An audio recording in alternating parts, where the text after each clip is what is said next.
Hai guys, inilah hari ketiga saya di Jogja yang merupakan hari terakhir saya tinggal di kota ini. Kebetulan salah satu teman menyarankan saya untuk berkunjung ke kediaman Sri Sultan Hamengkubuwono X yang berada di pusat provinsi DIY ini, yaitu Keraton Ngayogyakarta Hadiningrat yang tidak jauh dari titik nol Malioboro maupun Tugu Jogja. Dan Sugeng Rawu ing Kraton Ngayogyakarta Hadiningrat.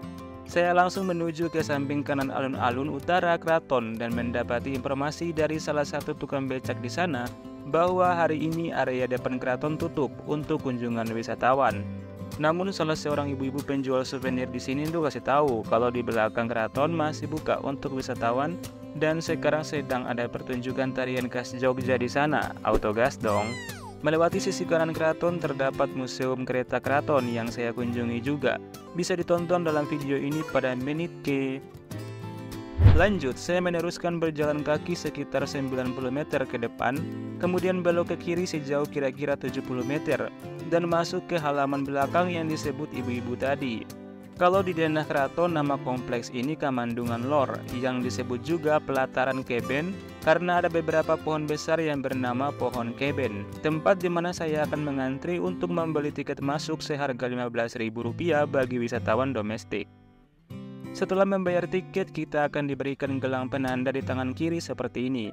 Sekarang kita bergerak melewati Bangsal Pancaniti dan akan menuju ke Bangsal Sri Manganti, tempat diadakannya pertunjukan tarian hari ini. Kita akan melewati regol atau gerbang penghubung antara Kamandungan dan Sri Manganti. Dan inilah dia pertunjukan tarian khas Keraton Jogja di hari Minggu ini.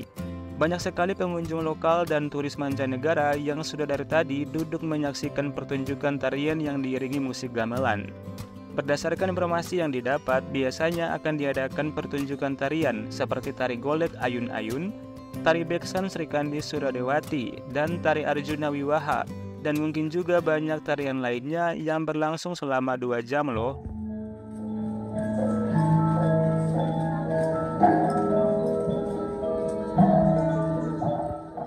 Saya tidak tahu nama tarian yang sedang dipentaskan ini. Kalau kalian tahu, bisa tulis nama tariannya di kolom komentar. Pertunjukan kesenian di keraton ini setiap harinya akan berbeda-beda juga nih. Secara bergantian per harinya ada pertunjukan gamelan pada hari Senin dan Selasa, pertunjukan wayang golek pada hari Rabu, pertunjukan tarian pada hari Kamis dan Minggu, serta pembacaan puisi pada hari Jumat dan juga wayang kulit di hari Sabtu.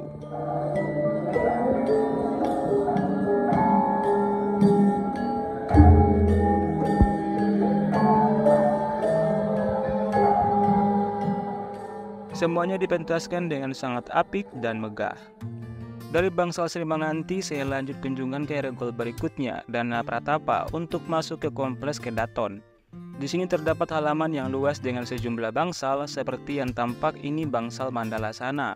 Mari kita menuju ke bangsal berikutnya di sisi kiri area Kedaton.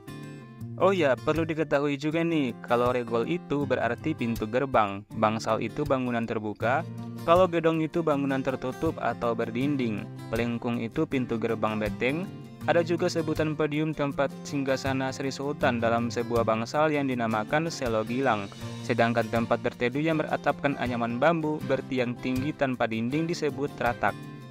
Dan inilah bangsal Ksatrian di mana terdapat patung Sri Sultan Hamengkubuwono IX. Di sini juga diadakan pertunjukan seni, namun suasananya hari ini tidak seramai pertunjukan di Bangsal Sri Manganti tadi. Ada beberapa gedong dan regol ke bagian lain keraton, namun tidak diizinkan mengambil gambar apalagi masuk ke tempat-tempat tersebut. Jadi saya balik lagi, terus menuju ke Museum Batik Keraton dan Museum Daur Hidup.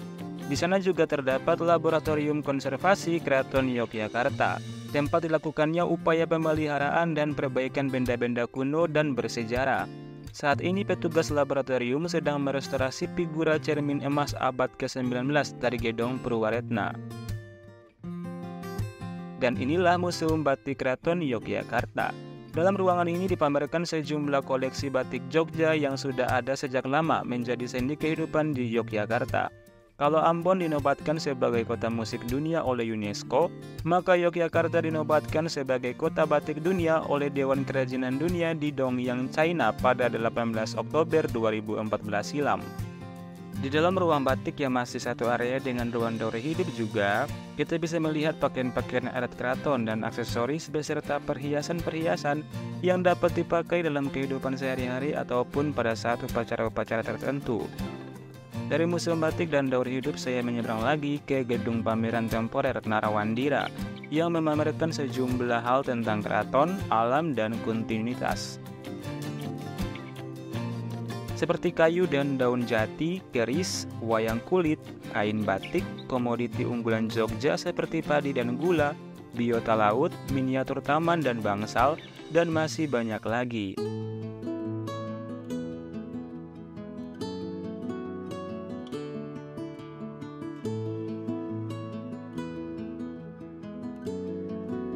Saya juga menemukan ruangan dokumentasi permainan anak-anak tradisional dan ada dakon atau congklak unik ini di atas meja.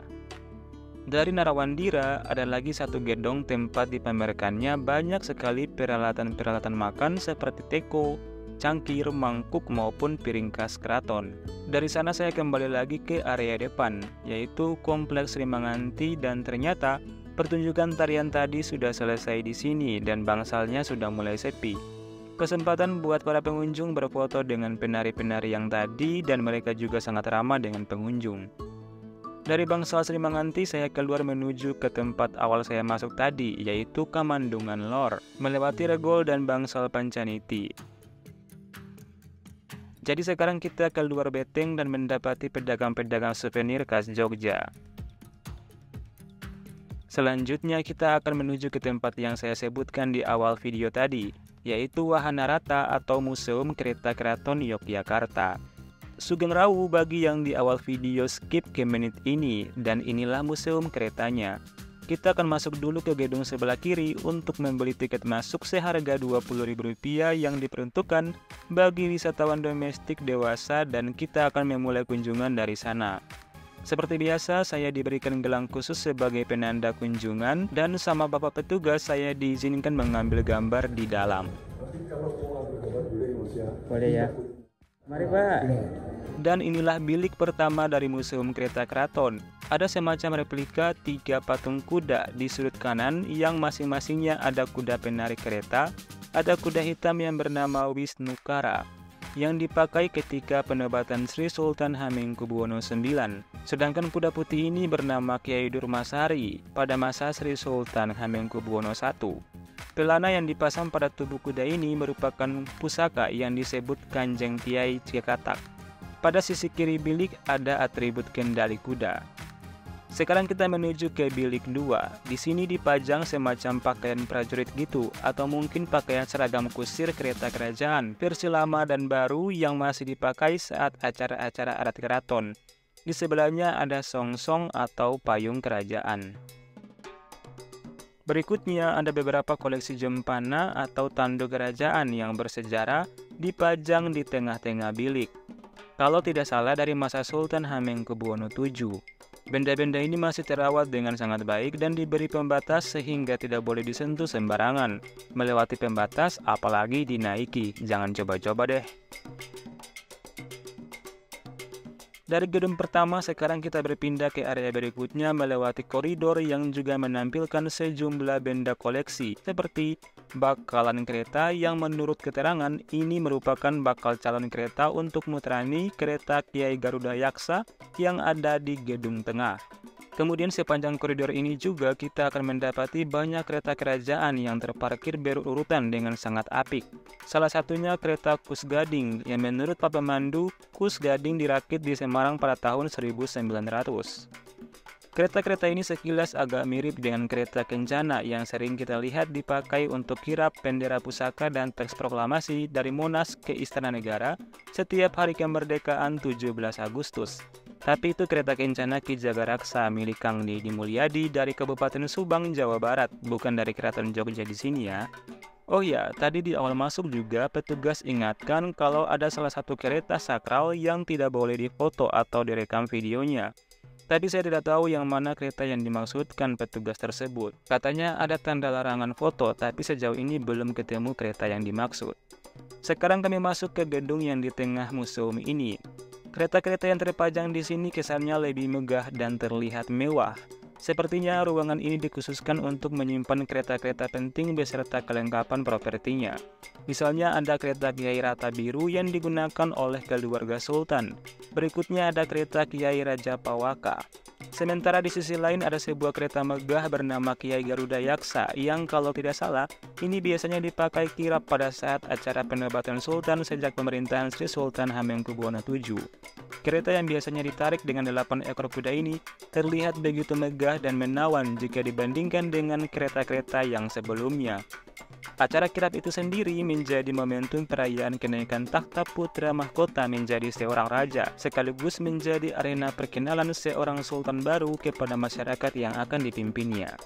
Selain itu juga ada lagi kereta yang biasanya dipakai untuk menjemput para penari atau manggung kakung seperti Bedaya Permili tahun 1880 yang ditarik 6 ekor kuda.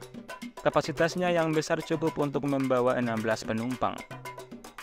Dan setelah berkeliling di ruangan ini ternyata baru ketemu nih kereta yang tidak boleh difoto dan direkam yang dimaksud sama petugas tadi, yaitu kereta utama Kanjeng Nyai Jimat yang merupakan kereta tertua yang dimiliki keraton.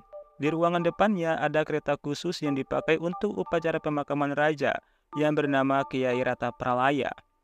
Kereta ini berukuran besar disimpan dengan properti lainnya yang biasanya dipakai pada saat proses pemakaman raja. Masih banyak lagi kereta lain dengan bentuk, kapasitas, dan fungsi yang berbeda-beda, mempunyai nilai-nilai budaya, karakteristik, dan sejarahnya masing-masing. Seperti kereta Kiai Harsunaba yang merupakan sarana transportasi sehari-hari Sri Sultan Hamengkubuwono VI-VIII. Bahkan ada juga kereta Kiai Manikretna yang dibuat di Belanda tahun 1815 dan telah digunakan pada masa Sri Sultan Hamengkubuwono IV dan V. Semuanya dalam kondisi yang baik dan sangat terawat. Kereta menjadi salah satu pusaka yang dibersihkan atau dijamasi oleh para abdi dalam yang bertugas setiap bulan Sura atau Maharam, dan ritual tersebut tidak dilakukan sembarangan hari, tapi pada waktu tertentu yang dianggap sebagai hari baik, biasanya Selasa Kliwon karena dipercaya sebagai hari yang sakral. Atau bila pada bulan tersebut tidak dijumpai, maka dipilih hari Jumat Kliwon karena dianggap sebagai hari baik bagi umat Islam. Setiap tahun ada 2 kereta yang dibersihkan, yaitu Kanjeng Nyai Jimat yang tidak boleh difoto itu, dan 1 kereta lain yang dipilih bergantian. Wah, keren dan sakral ya budayanya. Baiklah, sekarang kita sudah bisa meninggalkan museum ini.